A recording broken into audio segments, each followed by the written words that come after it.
Good morning बच्चों। आज हम कक्षा 7 की पाठ 1 पादपों में पोषण के बारे में बात करेंगे।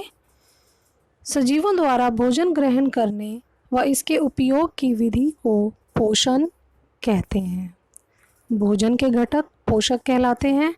आप सबको मालूम है, हम सब खाना खाते हैं।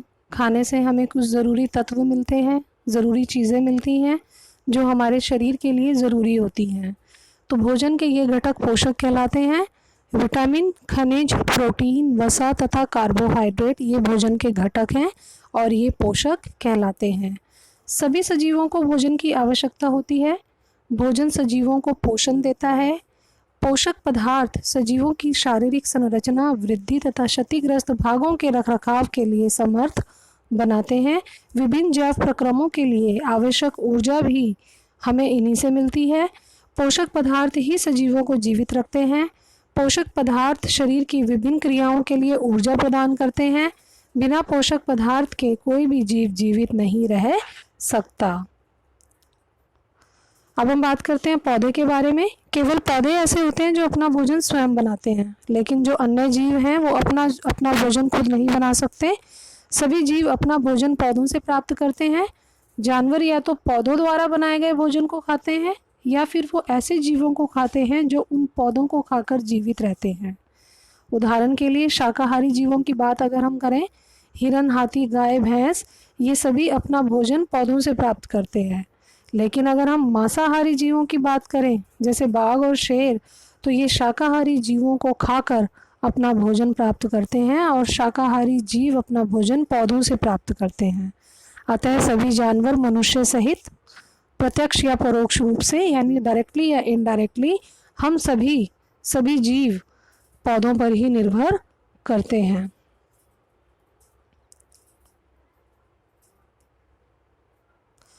अब बात करते हैं पादपों में पोषण की विधि। पोषण की विधि के आधार पर हम जीवों को 2 भागों में बांट सकते हैं, स्वपोषण और विषम पोषण। पोषण की विधि को हम दो भागों में बांट सकते हैं, स्वपोषण और विषम पोषण। स्वपोषण पोषण की वह विधि है जिसमें जीव अपना भोजन खुद निर्माण करते हैं और वह स्वपोषी कहलाते हैं। स्वपोषण में जीव वातावरण से सामान्य घटकों का उपयोग करते हैं। सामान्य घटक यानी कच्ची सामग्री। और ये कौन कौन सी कच्ची सामग्री का इस्तेमाल करते हैं? कार्बन डाइऑक्साइड, जल तथा खनिज पदार्थ। कार्बन डाइऑक्साइड इनको वायु से मिलती है, जल और खनिज पदार्थ इनको मिट्टी से मिलते हैं। तो जो जीव अपना भोजन स्वयं निर्माण करते हैं, स्वयं बनाते हैं, वे कहलाते हैं स्वपोषी और इसमें सारे हरे पादप आते हैं। अब बात करते हैं विषम पोषण की। विषम पोषण की विधि वो विधि है जिसमें जीव अन्य जीवों द्वारा संश्लेषित भोजन को ग्रहण करके अपना भरण पोषण करता है और ये विधि कहलाती है विषम पोषण। उदाहरण के लिए सभी जीव मनुष्य समेत पोषण की विधि जो है इनमें सब में विषम पोषण है, क्योंकि ये पौधों द्वारा संश्लेषित भोजन का उपयोग करते हैं, इसलिए इनका पोषण विषम पोषण कहलाता है। तो जो जीव दूसरे जीवों द्वारा संश्लेषित भोजन ग्रहण करते हैं वे कहलाते हैं विषम पोषी। अब पोषण के आधार पर हम जीवों को 2 भागों में बांट देंगे। पहला है स्वपोषी, दूसरा है विषम पोषी। स्वपोषी वो जो अपना भोजन खुद बना रहे हैं, इसमें सभी हरे पादप आते हैं। और विषम पोषी वे जो दूसरों द्वारा बनाए गए भोजन पर निर्भर करते हैं। दूसरे कौन बना रहे हैं? स्वपोषी बना रहे हैं। स्वपोषी जो भोजन बना रहे हैं ये उनके बनाए गए भोजन पर निर्भर रहते हैं, ये अपना भोजन स्वयं नहीं बना सकते। विषम पोषी में पोषण की विधि को विषम पोषण कहा जाता है, क्योंकि हरे पादप सूर्य की प्रकाश की ऊर्जा ग्रहण करके उन्हें रासायनिक ऊर्जा में बदल रहे हैं, इसलिए पादपों को हम उत्पादक भी कहते हैं और पादपों द्वारा भोजन संश्लेषित करने की प्रक्रिया को प्रकाश संश्लेषण की प्रक्रिया कहते हैं। अब प्रकाश संश्लेषण की प्रक्रिया के बारे में पढ़ लेते हैं। पौधे वातावरण से जल, कार्बन डाइऑक्साइड और अन्य खनिज लेकर सूर्य के प्रकाश की उपस्थिति में भोजन के संश्लेषण की प्रक्रिया को प्रकाश संश्लेषण कहते हैं।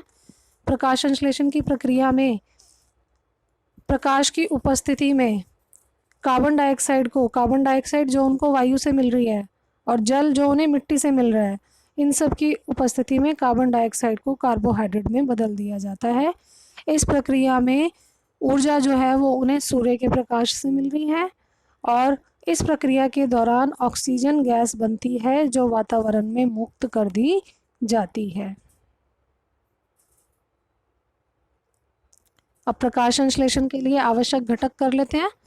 प्रकाश संश्लेषण के लिए जो आवश्यक घटक है वो है क्लोरोफिल, सूर्य का प्रकाश, क्लोरोफिल, सूर्य का प्रकाश, कार्बन डाइऑक्साइड, जल तथा प्रकाश। इनमें से अगर एक भी नहीं होगा, इनमें से अगर एक भी घटक नहीं होगा तो प्रकाश संश्लेषण की प्रक्रिया संपन्न नहीं होगी। पादप में पत्तियों में क्लोरोफिल होता है जिसके कारण वे हरे रंग की दिखाई देती हैं। पत्तियां जो हैं ये हरे रंग के वर्णक क्लोरोफिल के कारण हरी होती हैं और ये जो क्लोरोफिल है यहीं पर प्रकाश संश्लेषण की प्रक्रिया संपन्न होती है। तो प्रकाश संश्लेषण की प्रक्रिया पादपों में पत्तियों में संपन्न होती है, इसलिए पत्तियों को पादप का रसोई घर कहा जाता है। इस चित्र में आप देख सकते हैं यहाँ पर क्लोरोफिल दर्शाया गया है पत्तियों के अंदर, हरे रंग का वर्णक जहाँ पर प्रकाश संश्लेषण की प्रक्रिया संपन्न होती है। आशा करती हूँ कि इस वीडियो से आपको स्वपोषी या विषमपोषी के बारे में आपको पता चल गया होगा कि कौन से जीव स्वपोषी कहलाते हैं, कौन से जीव विषमपोषी। दोनों प्रक्रियाएं भी आपको समझ में आ गई होगी। हम भोजन का इस्तेमाल क्यों करते हैं, हमारे लिए भोजन ज़रूरी क्यों है, ये भी आपको समझ में आ गया होगा। पादपों का रसोई घर किसे कहा जाता है ये भी पता चल गया होगा। पत्तियों का हरा रंग क्यों है ये भी आपको पता चल गया होगा और प्रकाश संश्लेषण के लिए ज़रूरी घटक कौन कौन से हैं ये भी आपको अच्छे से समझ में आ गया होगा।